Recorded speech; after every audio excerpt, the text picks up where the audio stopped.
Hello guys, അപ്പോൾ ഇന്ന് ചെറിയൊരു ഒത്തുകൂടലാണ് കേട്ടോ. കസിൻസ് ഒക്കെ വരുന്നുണ്ട്. അങ്ങനെ ഞങ്ങൾ ചെറുതായിട്ടൊന്ന് പ്ലാൻ ചെയ്തു, ഒരു ചെറിയ ഗെറ്റ് ടുഗദർ ആയാലോ എന്ന്. കാരണം ക്രിസ്മസ് ഒക്കെ കഴിഞ്ഞതല്ലേ, അന്ന് പ്ലാൻ ചെയ്തൊന്നും നടന്നില്ല ഗൈസ്. അതുകൊണ്ട് നമ്മൾ ചെറിയ രീതിയിൽ ഒരു തട്ടിക്കൂട്ടൽ നടത്തിയിട്ടുണ്ട് കേട്ടോ. അപ്പോൾ നമ്മുടെ പ്ലാൻ എന്താന്ന് വെച്ച് കഴിഞ്ഞാൽ ഗ്രിൽ ചിക്കൻ ഉണ്ടാക്കാൻ എന്നുള്ളതാണ്.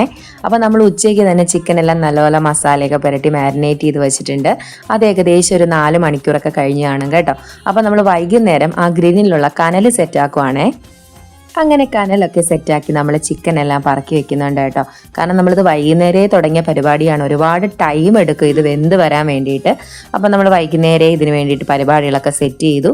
അങ്ങനെ നമ്മൾ ഓരോ ചിക്കൻ പീസായിട്ട് ആ കനലിൻ്റെ മുകളിൽ പറക്കി വെച്ചു കേട്ടോ. നല്ല കനൽ വേണം ഗൈസ് ഈ ഒരു റെസിപ്പി ഉണ്ടാക്കാനായിട്ട്. നല്ല കനലുണ്ടെങ്കിൽ ചിക്കൻ്റെ അടിഭാഗം പെട്ടെന്ന് കുക്കായി വരും കേട്ടോ. അപ്പോൾ നമ്മൾ ചിക്കൻ തിരിച്ചിട്ടതിന് ശേഷം നമ്മൾ ചിക്കൻ നേരത്തെ മാരിനേറ്റ് ചെയ്ത് വെച്ചിരുന്ന ആ മസാലയില്ലേ, ആ മസാല നമ്മളൊരു ബ്രഷ് ഉപയോഗിച്ചിട്ട് ചിക്കൻ്റെ മുകളിൽ നല്ലപോലെ നമ്മൾ പുരട്ടി കൊടുക്കണം കേട്ടോ. അതിനുശേഷം നമ്മൾ ബട്ടർ വേണം ഒഴിച്ചു കൊടുക്കാനായിട്ട്. നമ്മുടെ കയ്യിൽ ബട്ടർ ഇല്ലാത്തത് കൊണ്ട് ഇപ്പം നമ്മൾ തൽക്കാലം നെയ്യാണ് ഉപയോഗിച്ചിരിക്കുന്നത്. അപ്പം നെയ്യ് നന്നായിട്ട് നമ്മൾ 2 വശവും തടവി കൊടുത്ത് നമ്മൾ നന്നായിട്ട് ചിക്കൻ മറിച്ചും തിരിച്ചു വിട്ട് നല്ലതുപോലെ ആ ഫ്ലേവർ പിടിക്കും ആ സമയത്ത്. അങ്ങനെ നമ്മൾ പതിയെ അത് കുക്ക് ചെയ്തെടുക്കണം കേട്ടോ. ഒരുപാട് നീണ്ട സമയം എടുക്കുന്ന ഒരു പ്രോസസ്സാണ്. പക്ഷെ നമ്മൾ നല്ലപോലെ കുക്കായി കിട്ടിക്കഴിഞ്ഞാൽ നല്ല അടിപൊളി ഒരു റെസിപ്പിയാണ് ഇത്. അങ്ങനെ കസിൻസ് ഒക്കെ വന്നു. നമ്മൾ എല്ലാ ഫുഡും നമ്മൾ ടേബിളിൽ നല്ലതുപോലെ അറേഞ്ച് ചെയ്തിട്ടൊക്കെ വെച്ചിട്ടുണ്ട് കേട്ടോ.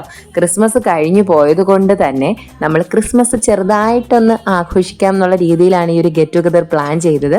അങ്ങനെ നമ്മൾ പ്ലം കേക്കൊക്കെ കട്ട് ചെയ്ത് വെച്ചിട്ടുണ്ട്. ചെറിയ രീതിയിൽ ഒരു വൈൻ സെറ്റപ്പ് ഒക്കെ നടത്തിയിട്ടുണ്ട്. അത് കഴിഞ്ഞ് നമ്മൾ പ്രിപ്പയർ ചെയ്ത ചിക്കൻ, ആ ചിക്കൻ നമ്മൾ ഹണിയൊക്കെ മിക്സ് ചെയ്തിട്ട് വെച്ചേക്കുവാണ് കേട്ടോ. അത് കഴിഞ്ഞിട്ട് ചപ്പാത്തിയാണ് നമ്മൾ പ്രിഫർ ചെയ്തത്. പിന്നെ 7up കാര്യങ്ങൾ, സലാഡൊക്കെ ഉണ്ടായിരുന്നു കേട്ടോ.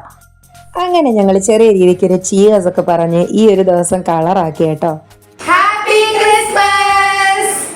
അതൊക്കെ പോട്ടെ ഗൈസ്, ഇനി ഫുഡ് എങ്ങനെ ഉണ്ടെന്ന് പറയാം. നമ്മൾ ഉണ്ടാക്കിയ ചിക്കൻ ആയതുകൊണ്ട് പറയല്ല, അടിപൊളി മസാലയായിരുന്നു കേട്ടോ. നല്ല ടേസ്റ്റ് ആയിരുന്നു.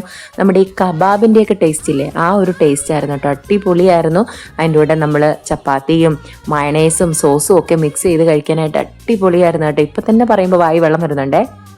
അങ്ങനെ ഫുഡൊക്കെ കഴിച്ചിട്ട് നമ്മൾ അവിടെ നിന്ന് പഴയ പണ്ടത്തെ ആൽബങ്ങളൊക്കെ നോക്കി കേട്ടോ. പഴയ ആൾക്കാരുടെ രൂപങ്ങളും ഭാവങ്ങളും എല്ലാം ഇരുന്ന് നമ്മൾ നോക്കി കേട്ടോ. കാരണം കസിൻസൊക്കെ ഒത്തുകൂടിയതല്ലേ, ചുമ്മാ സമയം പോവുമല്ലോ. അത് കഴിഞ്ഞ് പിന്നെ നമ്മളൊരു റീലൊക്കെ തട്ടിക്കൂട്ടിയേ. ആ റീലൊക്കെ ഇനി വരുന്ന വഴിയെ നമുക്ക് കാണാം. അപ്പോൾ ഇത്രയേ ഉള്ളൂ ഗൈസ് ഇന്നത്തെ വിശേഷം എന്ന് പറയുന്നത്. അപ്പോൾ മറ്റൊരു വീഡിയോ ആയിട്ട് കാണാം. അതുവരെ ടാറ്റാ.